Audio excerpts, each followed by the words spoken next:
Okay, friends, let's get ready to cast on. First, we're going to do a sliding loop, and this is how you start.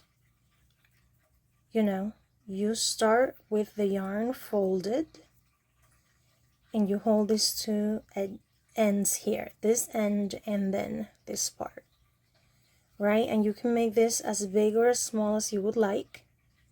Make sure it looks like this. Now, I'm going to make it smaller so you could see it.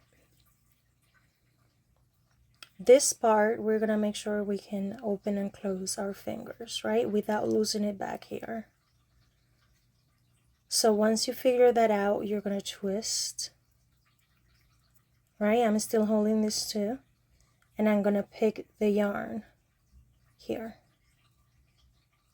See, I'm still holding them. And I got a loop. I'm going to do that again. Fold the yarn. And hold it. Twist. Grab. You still have this here. And you're grabbing this one, right? And it should slide right up. Because where you're moving is this long end, not the little one, because if you pull the little one, it will go. So now you have a loop. One more time. Fold the yarn in two. Twist. Grab. You're grabbing on top of your fingers, keeping the ends over here. Bam. Okay, rewatch that as many times as you need until you get it and you have a nice little loop that moves. It could be smaller, it could be bigger. So it's hard to learn to maintain tension, and that's your job. Nobody can teach you to maintain tension. You just have to. So we're going to put the first loop on the needle. And now we have two ends. This is the tail. You don't want to knit this. Hold it. You don't want to knit that.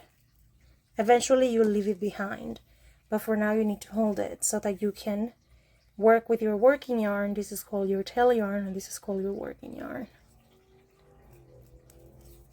So, how to cast on, right? You're going to stab under, like a 90-degree angle, yarn over the one on the bottom. Right now you made two loops. And that's the tricky part that you have to figure out. The two loops step is the hardest one. Then you're going to transfer. This is hard through the phone. There you go. And you're going to pull, but not too hard. Not all the way to the end. So, again, I'm holding my tail, I'm holding my first stitch so it doesn't go. See how I'm not working near here? I'm going to move this back. Stab. Yarn over. Two loops. Transfer. Pull. Stab.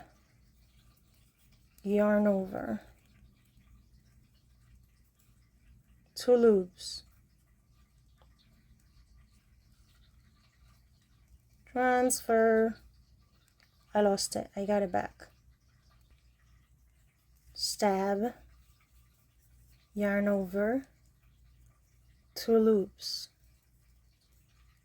Transfer. Pull.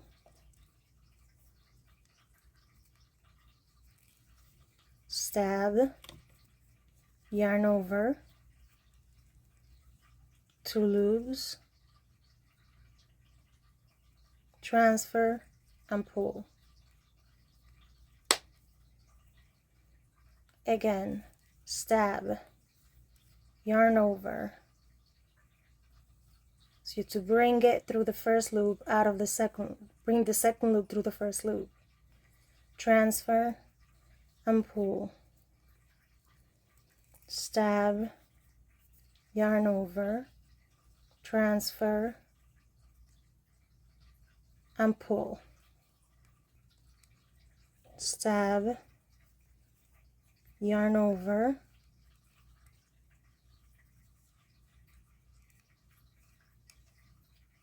two loops, transfer, and pull.